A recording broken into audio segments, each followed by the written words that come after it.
In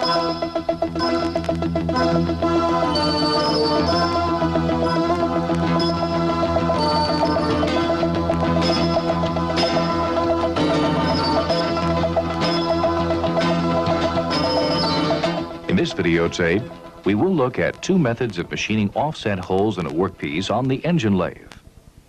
The term offset describes any machining that cannot be done in a self-aligning three-jaw chuck concentric to the workpiece. The two methods you will see demonstrated will be machining the work clamp to a faceplate and machining the work held in a four-jaw independent chuck.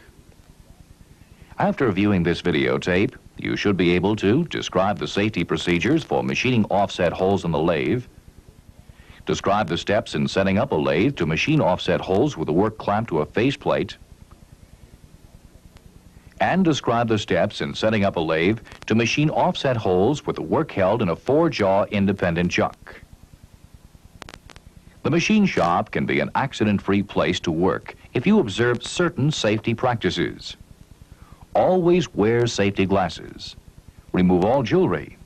Keep your sleeves above the elbow. Check your work setups for clearance before engaging the clutch. Run offset work at a slower RPM than you would use for centered work. For this demonstration, we will drill a 3/4 inch hole and recess a 2 450 thousandths diameter, 1/8 inch deep in a 1/2 inch thick flange plate that is 4 inches in diameter. Before it can be clamped to the faceplate, the work must be faced to its specified thickness of 1/2 inch. This operation can best be performed in a three-jaw universal chuck. Face one end smooth. Then reverse the workpiece in the chuck and face it to the thickness with the compound rest method. Machine a smooth area on the outside diameter of the second side. Then measure the thickness. And set the compound rest to cut enough material to give the 1/2 inch thickness to the flange plate. Machine the second side smooth.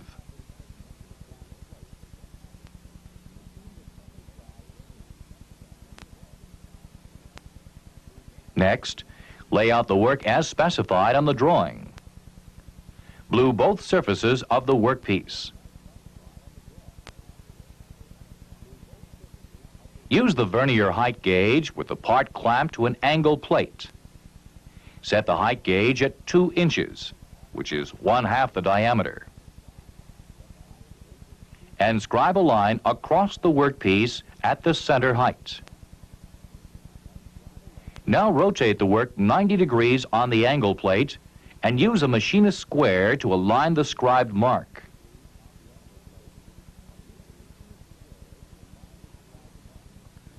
Clamp the work to the angle plate. Scribe a second mark on the work at the 2-inch height to locate the center of the flange plate.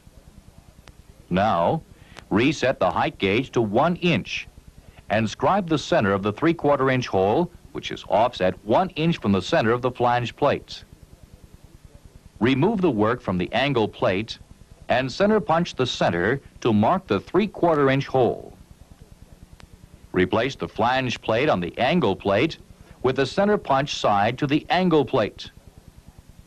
Align the center of the flange and the center of the 3/4 inch hole with the edge of the angle plate and clamp in place.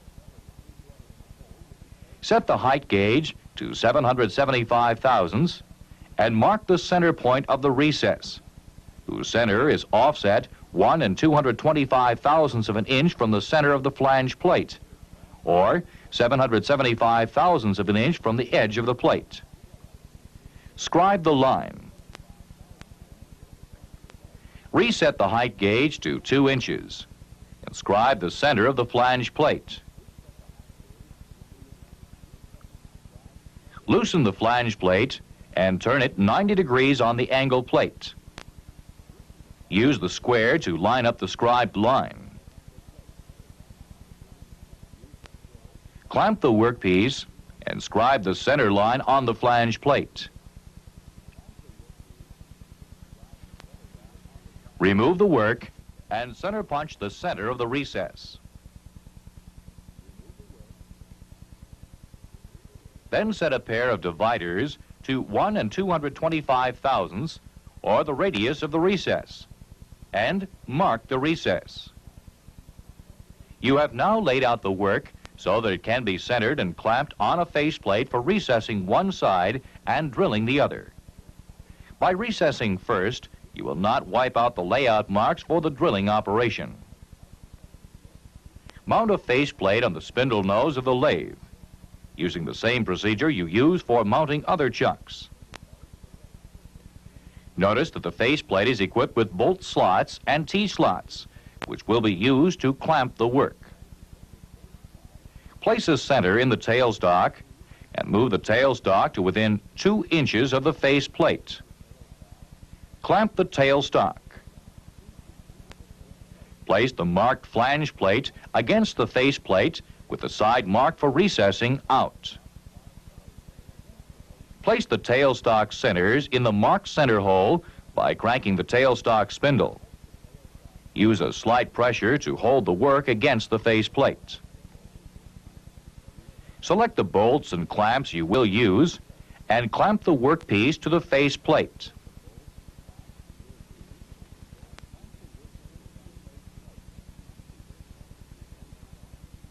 Remove the tailstock center. Notice that the clamps must be flat on the work surface to hold effectively. Set the compound rest parallel to the ways and set up the tool post with a right-hand holder and a right-hand shouldering tool. The shouldering tool has an angle of less than 90 degrees between the side cutting edge and the end cutting edge, so it can machine the bottom of the recess and the shoulder of the recess without being repositioned. The shouldering tool must have a steep end relief angle for clearance on the inner diameter of the recess.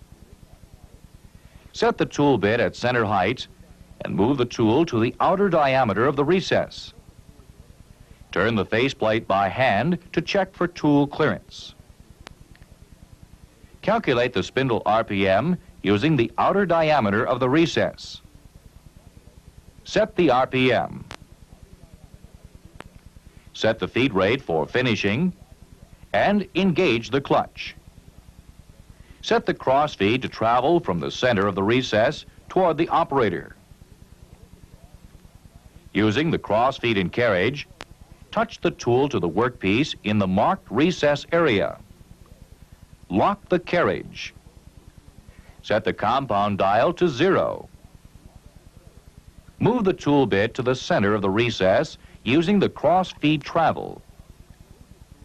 Feed the compound in for a depth of cut of 30 to 50 thousandths. The depth of cut will vary with the angles ground on the tool bit. Engage the cross feed and machine the recess until it is close to the outside diameter line.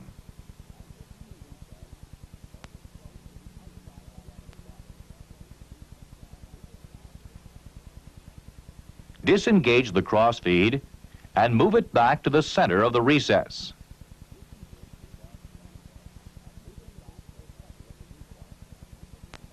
Repeat the process until the recess is machined to a depth of 125 thousandths.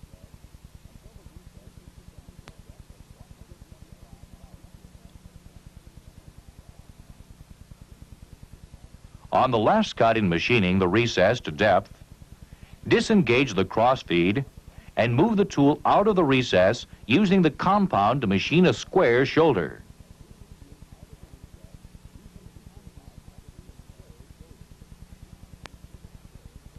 Disengage the clutch. Set the cross feed dial to 0 and do not move the cross feed. Measure the diameter of the recess with an inside caliper and an outside micrometer.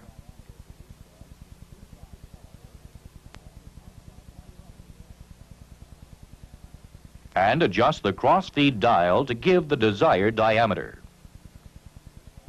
Check the recess depth with a depth micrometer.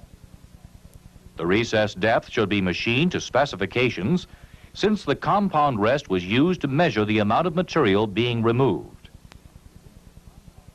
Engage the clutch and feed the compound in to machine the recess to its specified diameter. Do not feed the compound past the recess depth.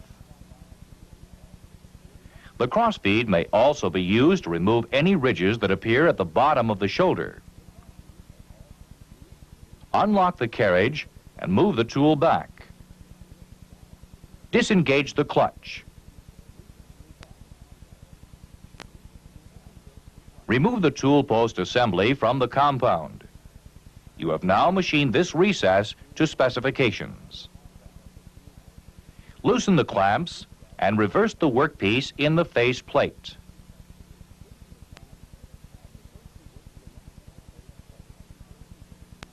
Use the tailstock center to align the center of the hole to be drilled.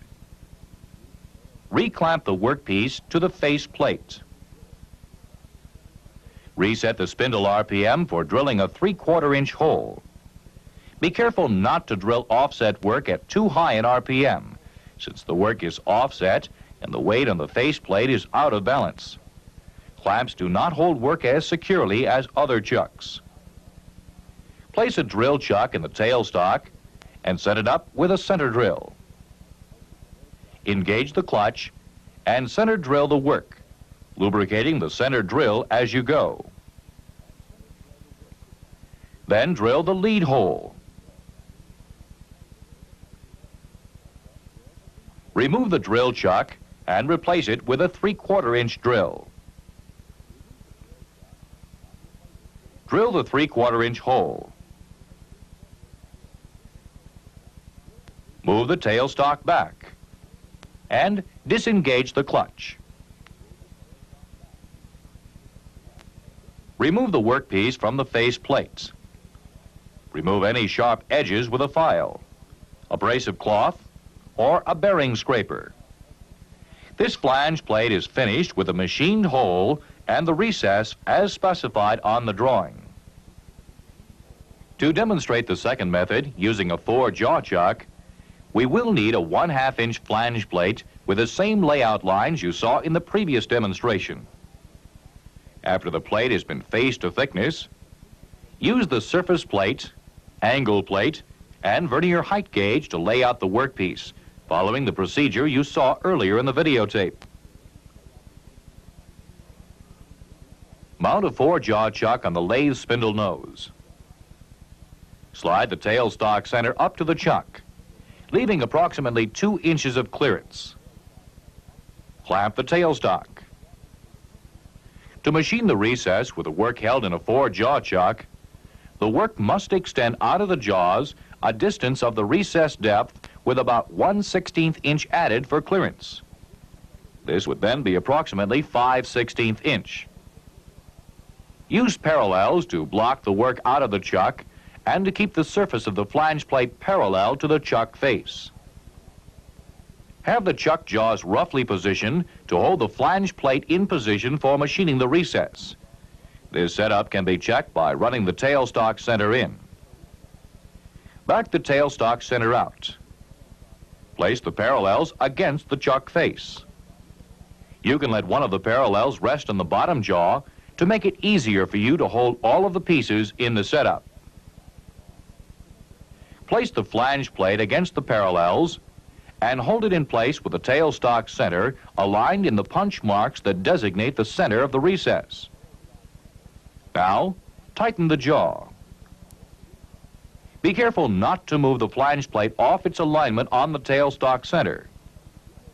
You may have to rotate the flange plate slightly to get perfect alignment in the jaws. Be sure all of the jaws are tight before removing the center. Remove the center and slide the tailstock out of the way. Remove the parallels. You may have to give the parallels a slight tap to get them out. If so, tap them with a soft mallet. Set up the right-hand shouldering tool in the right-hand holder for machining the recess. Set the RPM for a 2-inch diameter. Start the machine and machine the recess using the same procedure you used when the workpiece was clamped to the faceplate.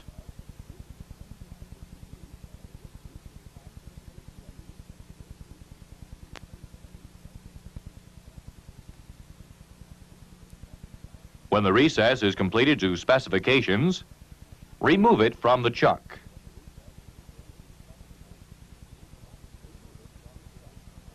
Reverse the workpiece in the chuck and align it for drilling the 3/4-inch hole.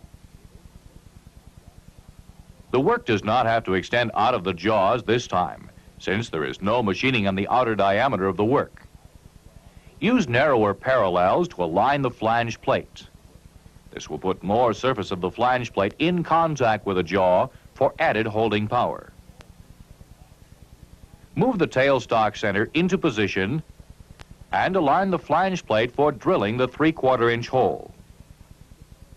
Tighten the jaws.